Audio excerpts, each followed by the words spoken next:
Hi, this is Graphically Alex coming at you with all things fat related. If that's something that interests you, please subscribe. I'd love to have you.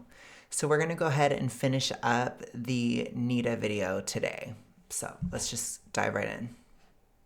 The power, remember. They want to keep that power. They don't want to be rude. They have to be professional. Other ed charities don't have to. And also, I think other ed charities are pandering more to the general population. That's my impression. Whereas these people are pandering more to a variety of different stakeholders, including the medical establishment, which is not so fat acceptancy as the ed world is.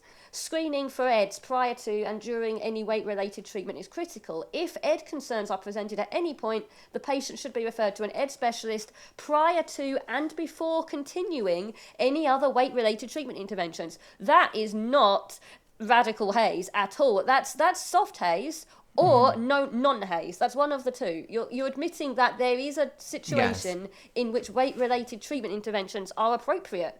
So this was an anathema. They got some backlash initially, and then they updated their statement with a community response, and it's a lot more of saying nothing. Since publishing our response, we will continue to work steadily on actions we pledged to take. NEDA, one of our clinical advisors, I wonder which one, was it one of the obviously non-haze people? And our founders, I wonder which one very much, because they're very haze as well, will be participating in an AAP work group focused on developing effective training for paediatric healthcare providers specific to screening for and treating EDs. So this was all about, making sure that you would treat the ones who have ED appropriately, distinguishing them from the obese children who don't have ED, who are obese for all kinds of other reasons, excessive appetite. It doesn't have to be bed, obviously, that can make you obese. Most of the time, it's not bed. Most of the time these days, it's actually just poor quality food causing excessive hunger signals and low satiety signals. That's fair enough, I think. We are working with our clinical advisory council. That is not the advisory council that has the non-haze people on it. That's the one that still has Doug Bonnell on it. Can use to help facilitate conversations with their paediatricians to help them understand the controversial aspects of the guidelines, ensure they have knowledge to make informed decisions about treatment options. They're not coming out and really hard saying one thing or the other, though, are they? The clinical advisory board has Doug Bonnell on it, the research advisory council, and then the research advisory council has Evelyn Attia and Steve Wunderlich and Cameron Eddy on it. They're obviously not going to agree. I would love to have been a fly on the wall to see what was being said behind the scenes. This is an example of a charity that clapped back at NEDA and said, you're not being strong enough. We call upon NEDA to listen to the ED community. They represent and join us in opposing the AAP's new guidelines. Instagram posts, this Hey Sharon Maxwell person, she is the person you saw who was talking about the chatbot experience. What is so interesting to me about the whole NEDA thing in general is just that they've always had either this, honestly, a fat acceptance take, or they've had soft haze, which Compulsive Rambler has done a great job of explaining soft haze, particularly in the first part of this when I was first reacting, which I'm going to make a playlist of this. But basically, when you think about the fact that they were upset at NEDA because it wasn't fat acceptance enough, even though it already was from way back in the day, way back. In the first part of this, Compulsive Rambler showed that this goes way back to the 2000s even, or basically since it began. And it does seem like it turned quite a corner when it merged with BETA, which was the bingo, as I call it, BINGE, association. It merged, but NEDA seems to be at its basic value about kind of combining everything together to get more money or power, or to just, I do think there is a DIS ordered aspect too, where it's a tool used to push E followed by the letter D talking points, like basically that agenda, which there is an agenda. I try to tell you guys so many times on the channel, people within the issue, all across the spectrum, so all of them, they will work together to normalize, to promote, all that kind of stuff. It's super important to understand that. And NEDA, being the National Blinking Disorders Association, it is going to be something that is probably going to be taken over by those types of people. And you can see it still wasn't enough. It's never going to be enough.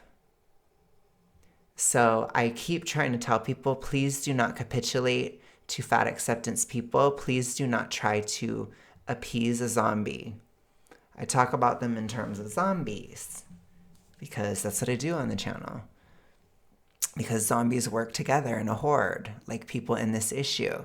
So when I tell you, do not try to appease a zombie, I mean it. It will never be enough. They were already fat acceptance. They were already promoting the idea that obesity is genetic. They were already promoting the idea that obese children should be normalized, that that should be normal. And that wasn't enough. So what will be enough? She had, in which she asked the chatbot what she should do because her doctor told her she was obese and needed to lose weight, and yet her therapist told her that she should not because she had an ED, and the chatbot said there are healthy ways to lose weight, and here are some tips on your body image concerns. It was actually very reasonable. But that's the background of who this person is. But this was before that happened. Weeks of inaction, NEDA made a post saying they were silent regarding the AAP's guidelines for treating childhood obesity because they wanted to listen to those of us with... Just to refresh, they were saying that some children should be on GLP-1 or something like that, or maybe even getting downsizing surgery, which I don't agree with that. I think even that in and of itself is kind of toxic ritualistic. That's what I call E5 letter D as well. It kind of is because it's throwing out caloric realism. And it's also throwing out, like, when you're a child, when you're growing, I don't think you necessarily have to, like, unless if you're at an extreme weight, you don't have to necessarily be in a deficit or like a significant one. Like, it would probably be like very minor because you have a very fast metabolism when you're growing. So it's kind of more so just for most of the youth that have an issue with weight, it's about ceasing overdoing it. And it's about food quality. That is typically enough for a child, for a teenager, especially like a younger teenager that's growing a lot. I wouldn't really suggest like, super intentional cal def, at least in my opinion, till like at least like 16 to 18, like in that range, depending on the person, because you don't want to interfere with growth, in my opinion. But I still think you shouldn't overdo it as a kid. And you should be active, and you should be eating high quality food, high nutrition food, that kind of thing. That would likely be enough. It's typically enough. So I think that the idea that we have to give kids Ozempic or do surgery, that is also toxic ritualistic. But it shows that NEDA it's compromised, It's a weird thing to suggest. It's odd. It's not rooted in reality.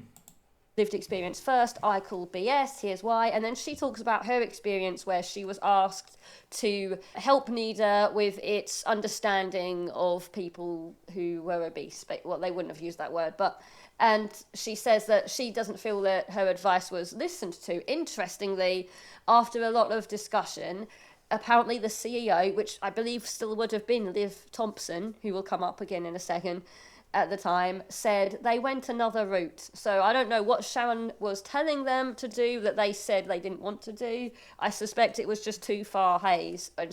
Liz Thompson, that CEO at the time, is very much soft haze, not full-blown haze. In April of that year, the CEO seems to have had enough, because this is the statement in April. Dear friends and supporters, we are issuing a statement in response to certain false claims and misrepresentations circulating on social media.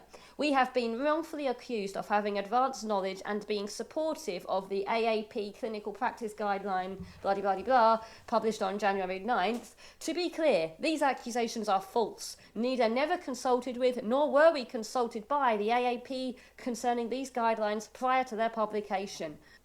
And then it lists the actual timeline of events according to them. The AAP was the group that suggested the GLP-1 and all that stuff. 21st, for after the kids. guidelines were published, we quickly convened our Clinical Advisory Council and Research Advisory Council and published a series of statements, which I read to you, at least, yes, 2 of them.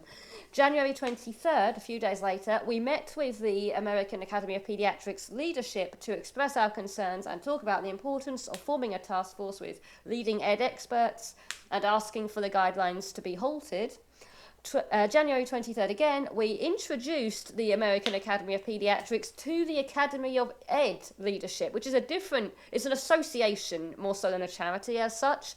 The Academy of Ed, that's the other organisation that Craig Johnson helped create. He created both these organisations, but you get a sense of how powerful this charity is. I don't see anyone else, any other ed charity, getting a seat at the table like this. They're actually introducing other organisations to other organisations. They are the go-between. That's how important they are.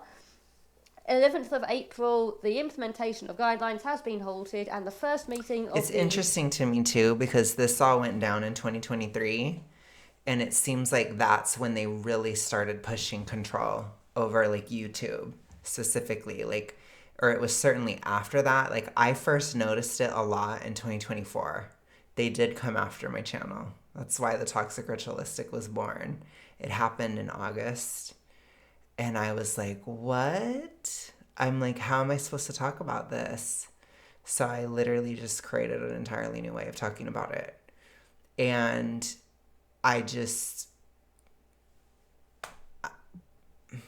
it worked. Obviously, I just did it.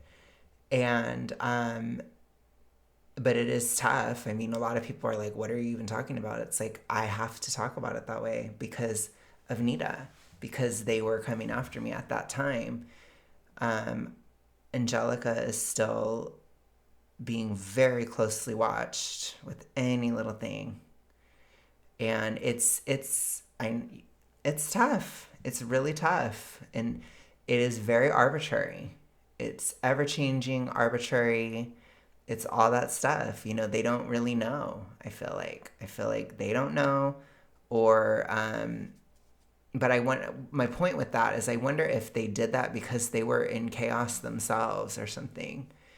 It's like, or their position was being questioned. So it's like or it was just a further compromise of the organization, which already was pretty bad to begin with. So maybe it was just another elevation. Like, I noticed an elevation. Like I said, I talked about it when obesity was a disease, when it was classified as a disease in 2013. It got so much worse after that. Maybe 2023 is another one of those times where it got so much worse. What I think is interesting about it, though, is that in 2024, they started to lose the culture a little bit, especially the youth. And so I wonder if that's, like, they definitely started to lose Gen Z, I will say.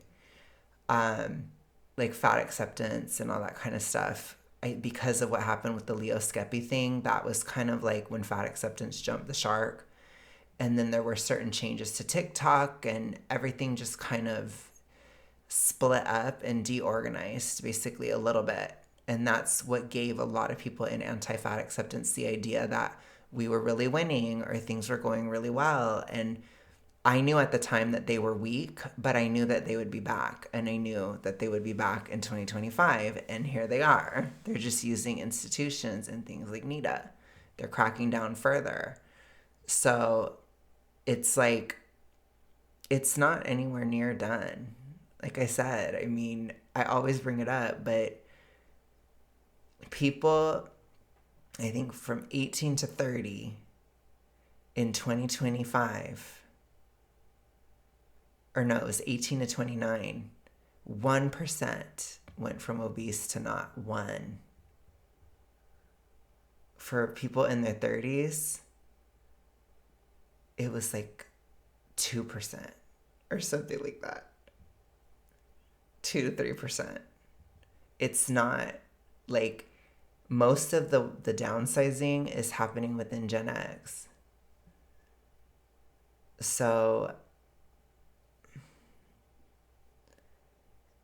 the idea that we've won or whatever, it's kind of delusional a little bit, especially considering the headwinds we have where we can't even talk about it. How are we supposed to be winning if we can't even talk about it? You know, and a lot of people don't even care why we can't talk about it. They just say it's AI bots, and it's like it goes a lot further than that. Like, it's not just AI bots at all. There's a lot of stuff that goes into why you can't talk about it. And I think the more I think about it, I think the Ozempic thing, it's kind of just a big distraction, honestly. I think it's something that's being pushed to make people feel like it's going to get better so they don't have to do anything. I think it's fake.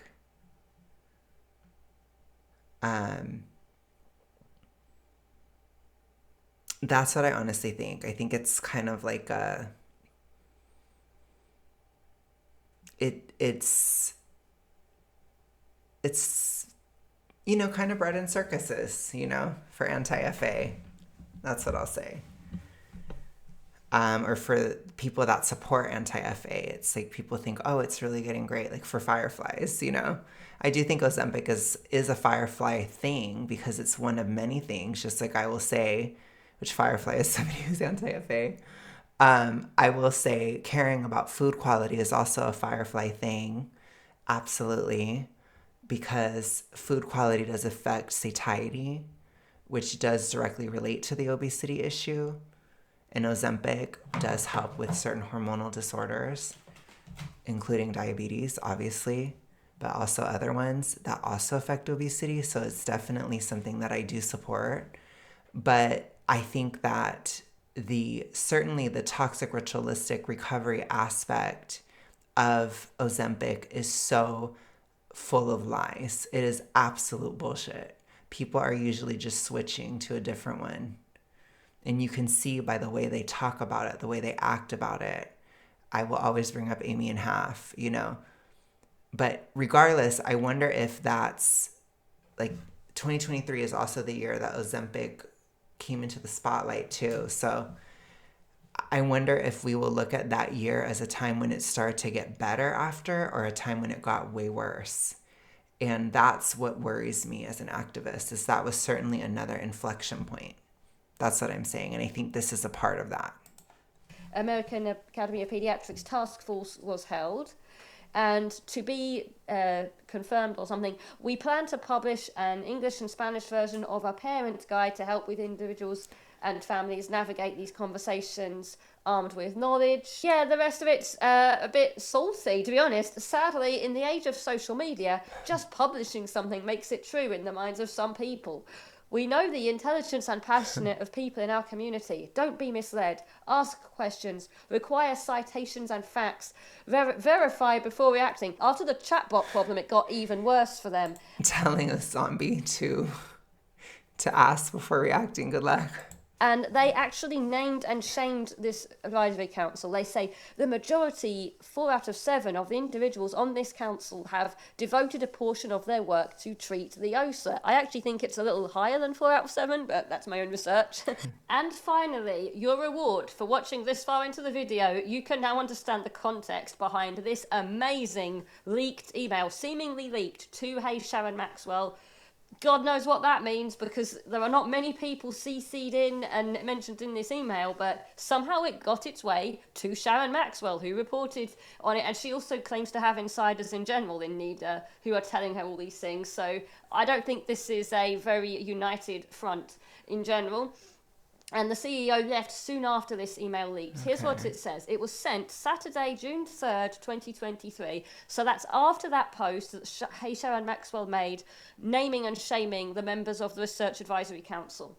And it's from Liv Thompson, the CEO, and you'll see that she is very clearly soft health at every size from certain things that she says. Dear members of the Research Advisory Council, first, let me start with a heartfelt apology that you and your body of work has been targeted by the fat activist community. Pre-pandemic, you were starting to be aware of fat activists showing up at your research and clinical meetings. While it was a loud group, it was a small group, and in between meetings, you were able to shut them out. They aren't your patients, and you likely aren't personal friends or even connected on social media. She's talking about pre-pandemic, so early 2020 at the latest. This was before the AAP guidelines thing she's now referring to. When the first social media posts targeting the clinical community happened in November/December 2020, that was about the Charisse Turner firing.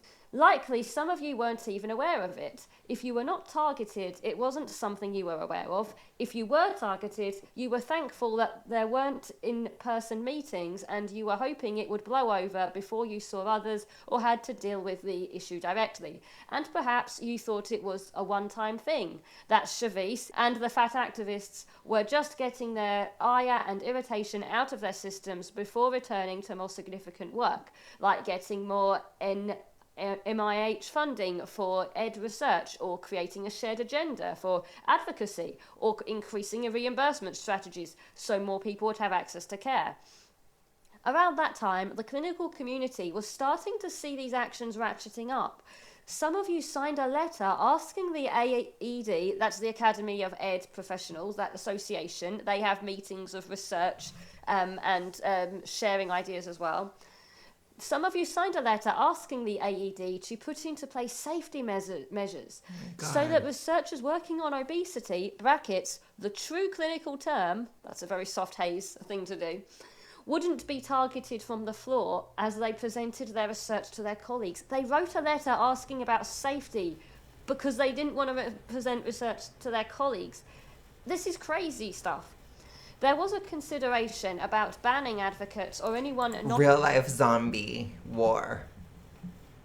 That's crazy. I told y'all. Are you guys ready to shout them down?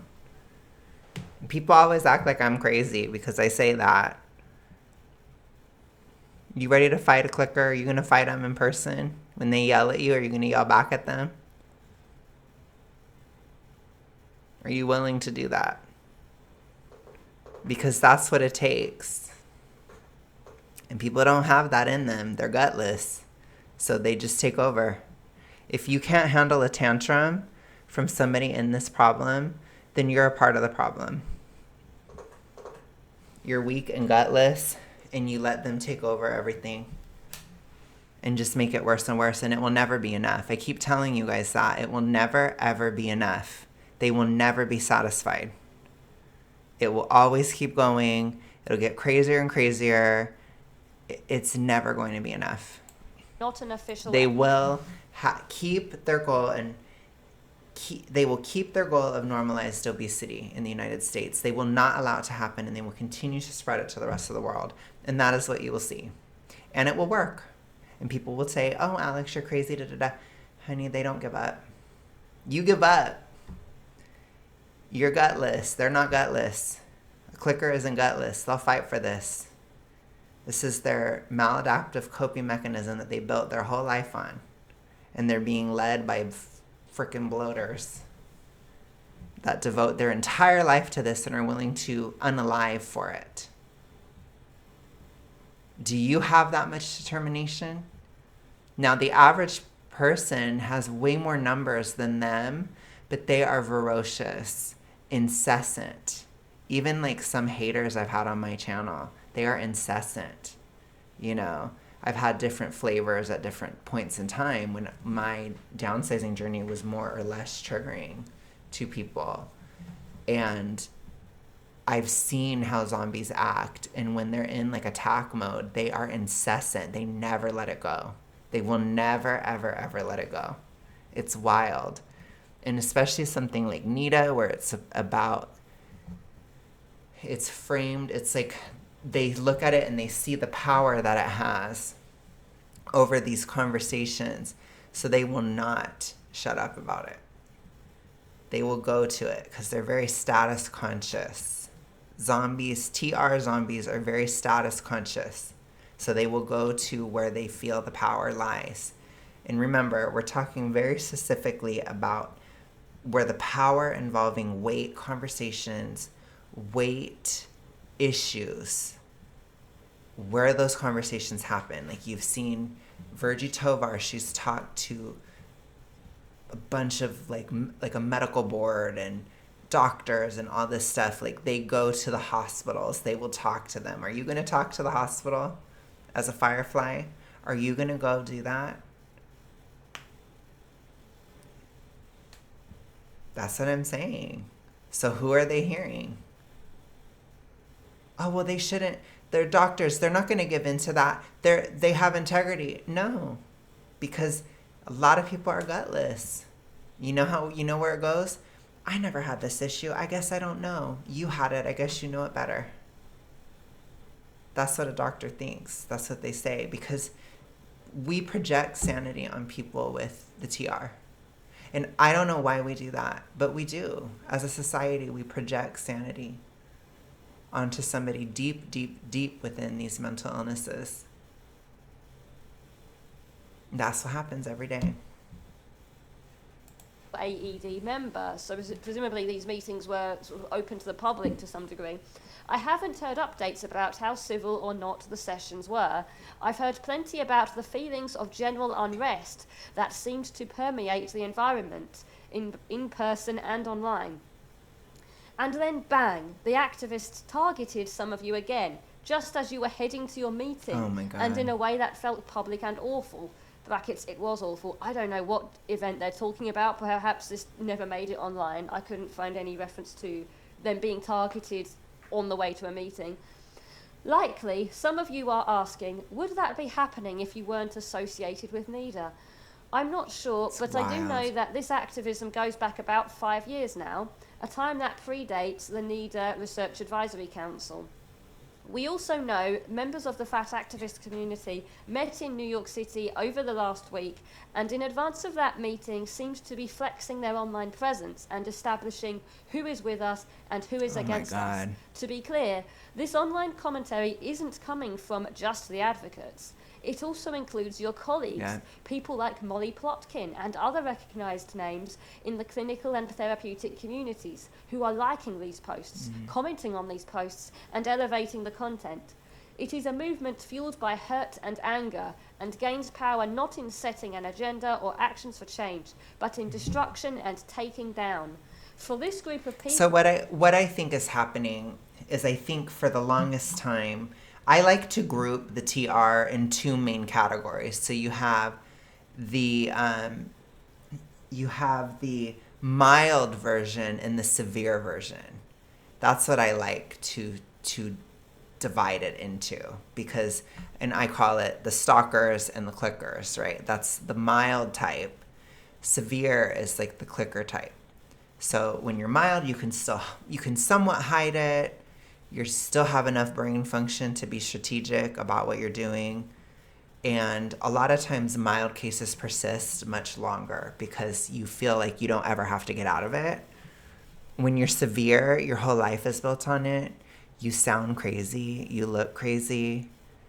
Your identity is so rooted in it that you can't process anything. Like you start to you lose perspective, you lose touch with reality at times, especially about this issue, and you lose perspective and you lose empathy when it's severe. Now there is the even more severe, which is like the bloater style. That's where you become like a literal embodiment of the issue, and you only exist for the issue, which that is relatively rare. But I think what happened with NEDA, it looks like around the Panini, around that time, is it escalated from a mild case of the TR. Like the organization itself went from that mild soft haze, which that's a more mild version of EFA by the letter D logic, to now it's gone full haze, which is a severe version of it. So it's kind of like you're seeing, it's as if NEDA were a person, it's the moment that it went from a stalker to a clicker in and of itself as an organization. Like the clickers took over and made it more severe, basically. That's what I think happened. It upticked. So it went from soft haze to radical haze. So the logic is just totally gone now. It was like halfway there before and it was still off, but now it's totally gone. And that's why I always talk about a mild case is very dangerous to have because it can always become severe. You're always one event from it becoming severe. And it's not safe. It's not cute. It's not acceptable. Soft haze is not acceptable either at all because it leads to radical haze. It will always lead there, especially if it's a large group. There's always going to be people pushing it to the next level. And people that have a mild TR case, they're always going to bend the knee or give in to severe cases because the severe types, they're even more aggressive and they're even more emotionally manipulative and they're even more fervent in their defense of this stuff.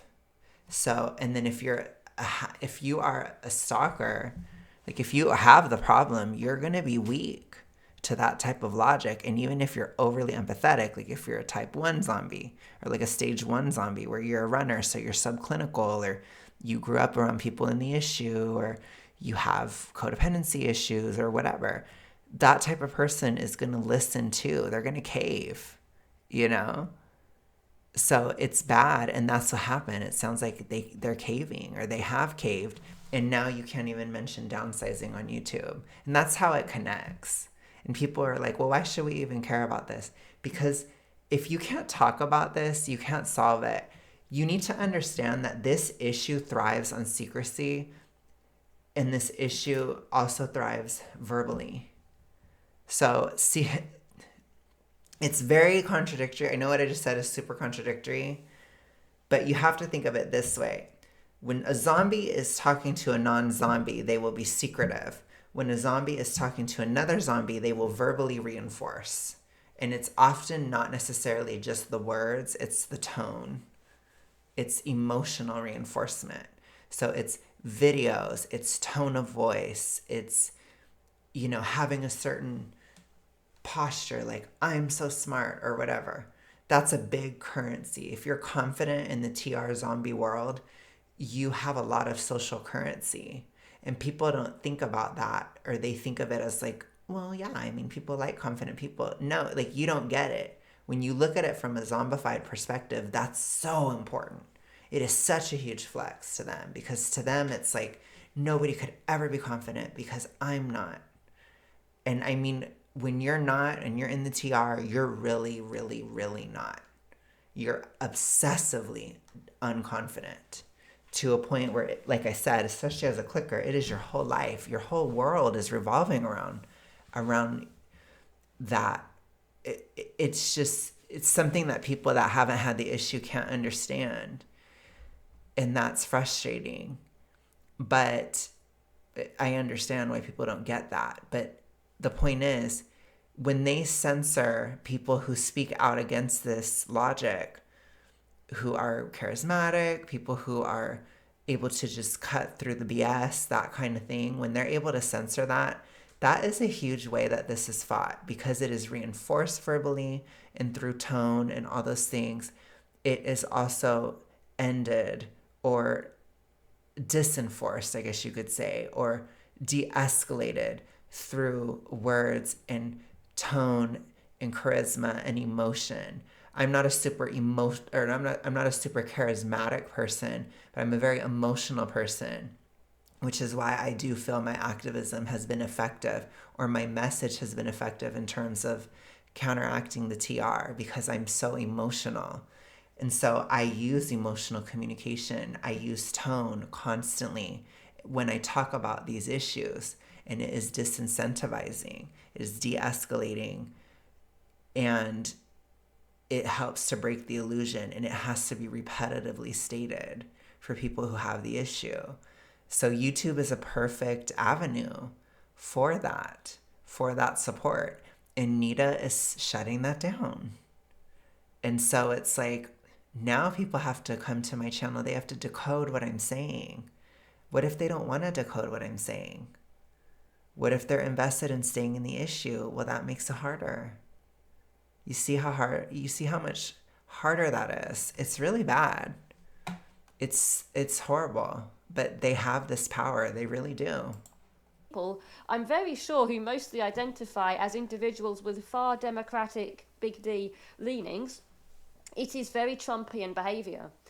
When NEDA didn't immediately jump on the bandwagon to crucify the AAP and their guidelines about childhood obesity, we were torched by all the other advocacy groups and some clinical people. You saw that. What you didn't see or hear were the many people who reached out to us to tell us their personal stories about their children or themselves, thankful for your work, underscoring that it saved their lives or changed their lives in a meaningful way. They were afraid to post on social media for fear of being targeted. That's sad. But they were in touch with us. At NEDA, our mission is to support everyone in the eating disorders community, and if people with obesity want treatment and care, we want to make sure they are eligible to receive treatment and care, implying that she does think that some people should, if they want to, lose weight for their health. It's all very soft haze. Yeah. If there are barriers to care, we want to work out how to break down those barriers, educating paediatricians and family physicians about obesity and those who are living in healthy fat bodies. Yeah, there you go. That last. It's too gray. So they're going to take that and run with it. They're going to manipulate these types of people. It's too gray. I don't play those games on this channel. I don't. So they don't try. Because they know, and I will literally say there have been many times on this channel where I have said, point blank, period, I will not reinforce your issue. And you see how I say that? Do you see how emotional that is? Do you see the tone? You're never going to get it from me. I told you I wouldn't do it. Why are you still trying? Do you see? Do you see how emotional that is? That is a way that I communicate with zombies on the channel, because if they see weakness, they will attack you and they will not stop. They will try to shut you down. If they feel like they can shut you down, they will. They will keep going. But if you don't play the game, if you do not make any bones about it, I say on this channel, point blank, period, I do not accept fatness. I am an anti-fat acceptance activist. I do not accept fatness whatsoever. I do not accept obesity. I do not accept the TR, period. I don't accept any of them, any of the issues whatsoever. If you have to be against all of them. If you're against one of them, you have to be against all of them, because they all reinforce each other. That's what I say. You see how there is no give and take. None.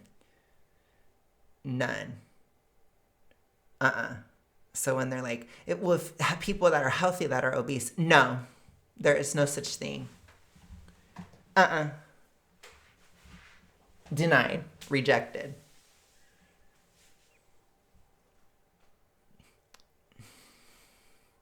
You see, when you have that message and you see the tone is important too. But I do think charisma can work too.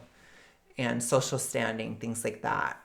But it's really, we need a lot of different types of voices within anti-fat acceptance, or the Firefly movement. Basically, we need a lot of different types of people, but we need emotional people, we need charismatic people, we need confident people, right? So all those types of people, it counteracts their message more effectively than just the words. That doesn't mean that if you want to make a comment that's not helpful. If you want to comment on a post or say something, just be prepared for a zombie attack, which they're just going to tell you that you're ugly or something.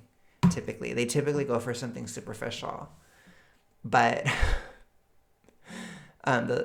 you have to just be prepared, or know what's coming, which is why I'm trying to talk about this.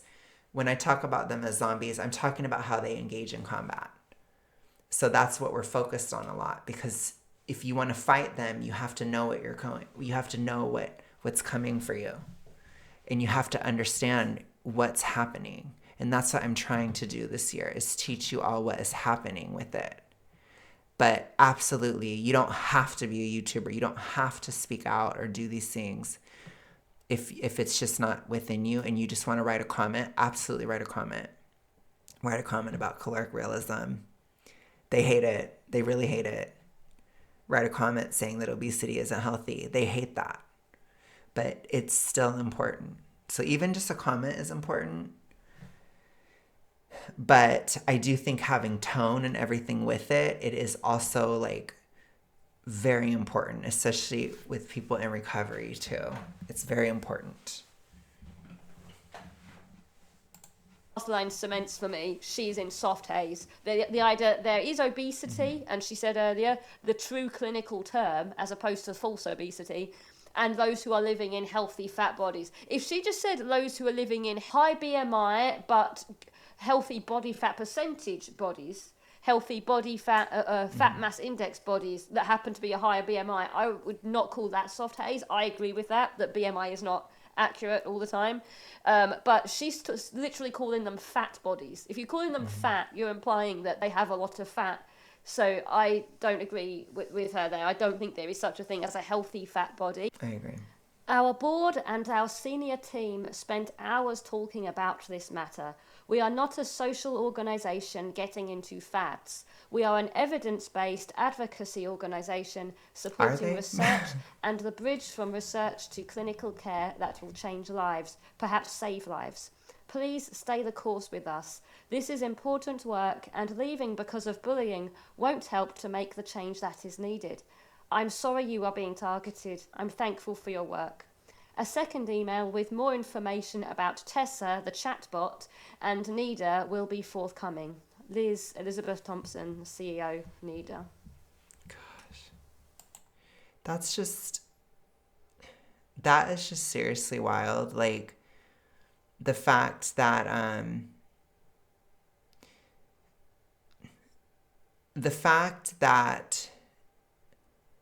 they're going to them in person or like invading these spaces and doing that. It's like, I don't understand how they can't deal with somebody like that. Like, I think I'm confused on both sides of it. Like, I'm confused of why they were allowed to do that, but I'm also confused of like, why are these people not able to speak back to them? And again, if you give that soft haze, then you give them a place to go. Then they will fight you. You see? You don't do that. I always suggest not doing that. You know, at this, like I said, on my channel, because I'm so explicit about the topic, I will literally say, I will not reinforce your issue. So I will actually say it flat out. I will say, stop trying to get it from me. You will never get it. I will never cave. I hate these issues. I will never support it. I will never support you having a problem. I'm never going to. Absolutely not. And it's very easy for me to say that.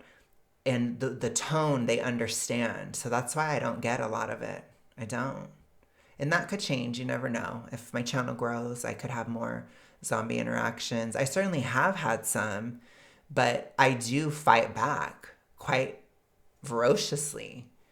So I don't have it that often because I don't cave. You just have to not cave. But people are, like I said, they're gutless. People are gutless. People are weak. Or people are apathetic and they don't care. You know? So that's my thoughts. But thank you so much, Compulsive Rambler. I really appreciate this so much. We will definitely be watching the next part, and I think I'm going to make a playlist of these reactions for people that are interested. So thank you so much. I will talk to you all later. Have a good one. Bye.